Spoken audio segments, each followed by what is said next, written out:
గత 5-6 సంవత్సరాలుగా భారతదేశంలో స్పెషల్ ఇంటెన్సివ్ రివిజన్ అనే పేరుతో ఓటర్ల జాబితాని ప్రక్షాళన చేయటం, చనిపోయిన వారి ఓట్లని తీసివేయటం, ఒకే వ్యక్తికి 2-3 చోట్ల ఓట్లుంటే ఆ డబుల్ ఎంట్రీస్ని తొలగించటం, ఇట్లా రకరకాల ప్రయత్నాలు చేస్తూ ఉన్నారు. ప్రతిపక్ష పార్టీలు మాత్రం ఎక్కువ మంది బెంగాల్లో కానీ అస్సాంలో ఇట్లా అనేక చోట్ల ఈ ముస్లిం ఓట్లు తొలగించడానికే ఈ ప్రక్రియ చేపట్టారు. బెంగాల్లో 90 లక్షల ఓట్లు తొలగించారు, బీహార్లో తొలగించారు, ఇట్లా అనేక ప్రాంతాల్లో తొలగించారని చెప్పని సుమారు ఇప్పటి వరకు 6 కోట్ల ఓట్లని తొలగించారని ఒక విమర్శ ఉంది. కానీ ఇంకొంచెం లోతుగా ఆలోచిస్తే ఈ అమలు చేసిన రాష్ట్రాల్లో ఓటింగ్ శాతం విపరీతంగా పెరిగింది. బెంగాల్ అయితే దాదాపు 93% ఓటింగ్ శాతం జరిగింది. ఎప్పుడు బెంగాల్ చరిత్రలో అంత శాతం ఓటింగ్ పోల్ కాలేదు. కారణం ఏంటంటే ఓటర్ల జాబితా ఎంత ప్రక్షాళన జరిగితే, ఎంత కరెక్ట్గా ఉంటే అంత ఓటింగ్ శాతం పెరుగుద్ది. ఓటర్ల జాబితాలోనే చనిపోయిన వాళ్ళు, 2-3 ఎంట్రీస్ ఉన్నవాళ్ళు, వలస వెళ్ళిన వాళ్ళు, కనపడకుండా మాయమైన వాళ్ళు, ఇలాంటి వాళ్ళంతా అక్కడ ఉంటే వాళ్ళు ఓట్లు వేయలేరు. అందువల్ల తక్కువ ఓటింగ్ శాతం జరుగుతున్నట్టుగా అనిపిస్తుంది. ఈరోజు ఆంధ్రప్రదేశ్లో, తెలంగాణ లాంటి రాష్ట్రాల్లో కూడా అమల్లోకి వస్తూ ఉంది. ఈరోజు ఆ ప్రక్రియ కొనసాగుతూ ఉంది. సో ఓటర్లకి మీరు ఎలాంటి జాగ్రత్తలు ఇస్తారు? తన ఓటు కాపాడుకోవటానికి, తన ఓటు పోకుండా ఉండటానికి సాంకేతికంగా ఎలాంటి ప్రయత్నం చేయాలనో తెలియజేయగలరు? దేశాన్ని కుదిపేస్తున్న సమస్యల్లో మరో సమస్య ఈ ఎస్ఐఆర్, స్పెషల్ ఇంటెన్సివ్ రివిజన్. దీనికి ఒక చిన్న గమ్మత్తైన బ్యాక్గ్రౌండ్ ఉంది. ఇది అస్సాంలో మొదలుపెట్టారు, తర్వాత బెంగాల్లో కూడా చేశారు.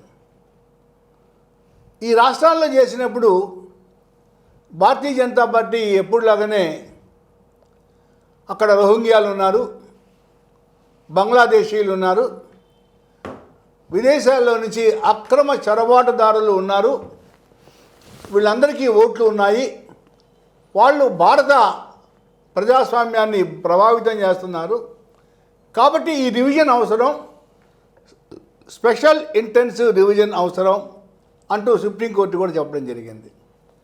అప్పుడు సుప్రీంకోర్టు ఇది దేశం మొత్తం కూడా ఎక్స్టెండ్ చేయబోతున్నారా అని అడిగింది. మరి ఏమనుకున్నారు? ఏమో భారత ప్రభుత్వం మేము చేస్తామన్నారు. చేస్తామని స్టేట్మెంట్ ఇచ్చిన తర్వాత, కమిట్మెంట్ ఇచ్చిన తర్వాత వెనక్కిపోలేరు కాబట్టి దేశమంతా ఎక్స్టెండ్ చేశారు. ఇవాళ ఈ స్పెషల్ ఇంటెన్సివ్ రివిజన్ ప్రతి ఎన్నికల ముందు రివిజన్ ఉంటుంది. అంటే ఓటు తీసేయటాలు, కొత్త ఓటు చేర్చుకోవటాలు సాధారణంగా జరిగే ప్రక్రియ అది. కాకపోతే ఈ స్పెషల్ ఇంటెన్సివ్ రివిజన్ అనే ప్రక్రియ అస్సాంలో మొదలుపెట్టి దాన్ని ఇతర రాష్ట్రాల్లో ఇప్పుడు ఇంప్లిమెంట్ చేస్తున్నారు. ఇక్కడ సమస్య ఏమిటి? ఎందుకు భయపడుతున్నారు? ఇప్పుడే నేను పేపర్లో చదివాను.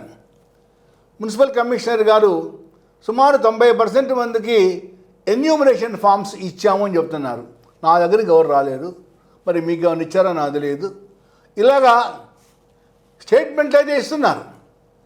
ఎన్యూమరేషన్ ఫామ్స్ ఓటర్కి చేరుతున్నట్టుగా అనిపించడం లేదు. చాలా చోట సోషల్ మీడియాలో కానీ, బయట కలిసినప్పుడు కానీ, మిత్రులు కానీ మమ్మల్ని ఎవరు కాంటాక్ట్ చేయలేదు, బిఎల్ఓలు అంటే బూత్ లెవెల్ ఆఫీసర్స్ మమ్మల్ని ఎవరు కాంటాక్ట్ చేయలేదని చెప్తూ ఉన్నారు.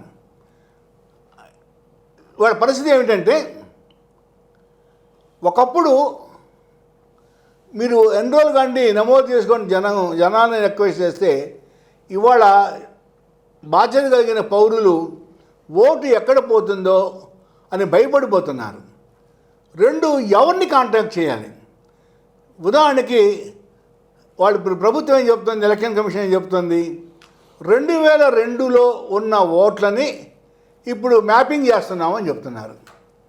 అంటే ఇప్పుడు నాకు 2002లో నేను ఎక్కడ ఉన్నానో, నా ఓటు ఎక్కడ ఉందో నేను గుర్తు చేసుకోవాలి.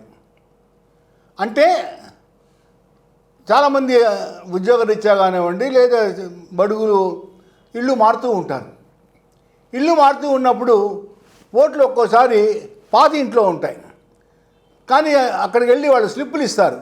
ఆ స్లిప్పుల ఆధారంగా మనం ఓట్లు వేస్తాం. ఇప్పుడు దాకా జరుగుతున్న పరిస్థితి అది. ఇప్పుడు ఏమవుతుంది, 2002లో నా ఓటు ఎక్కడుందో అక్కడ నేను ఉండను. ఇప్పుడు ఆ బిఎల్ఓ వెళ్ళి నా ఓటు తీసేస్తాడు. లేదా ఇప్పుడు నేను బిఎల్ఓ దగ్గరికి వెళ్ళి లేదా ఈఆర్ఓ దగ్గరికి వెళ్ళి నా ఎపిక్ అంటే election photo identity card, election commission వాళ్ళు మనకు నంబర్ ఇస్తారు. ఆ కార్డు ఎంతమంది దగ్గర ఉన్నాయి? ఈ కార్డులు చాలామంది దగ్గర ఉండవు. కార్డులు ఎవరు మెయింటైన్ చేయరు. ఆ నంబర్ కనుక ఉంటే కనీసం 2002లో ఎక్కడుందో ఏమైనా తెలుస్తుందో నాకు తెలియదు.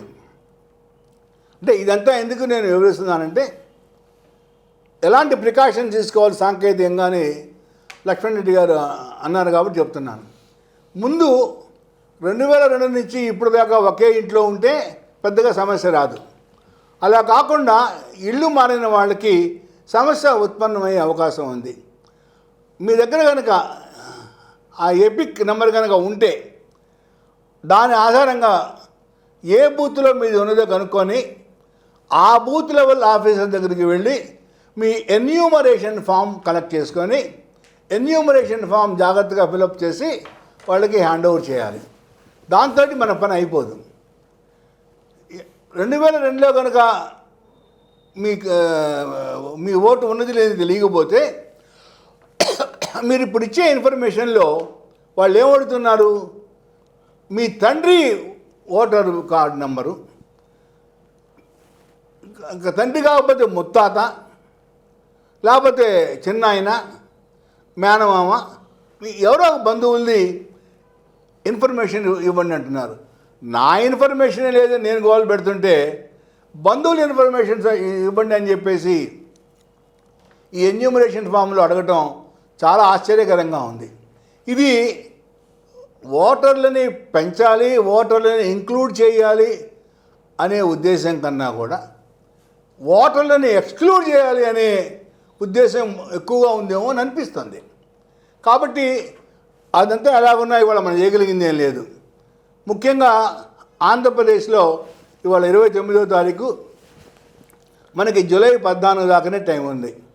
ఈ జూలై 14 లోపల మనం ఎన్యూమరేషన్ ఫామ్స్ కలెక్ట్ చేసుకొని ఫిలప్ చేసి బూత్ లెవెల్ ఆఫీసర్స్కి ఇవ్వాలి. మనం ఏం చేయలేం. ప్రభుత్వం ఏదనుకుంటే అది చేసేస్తుంది, నిరంకుశంగా చేసేస్తుంది.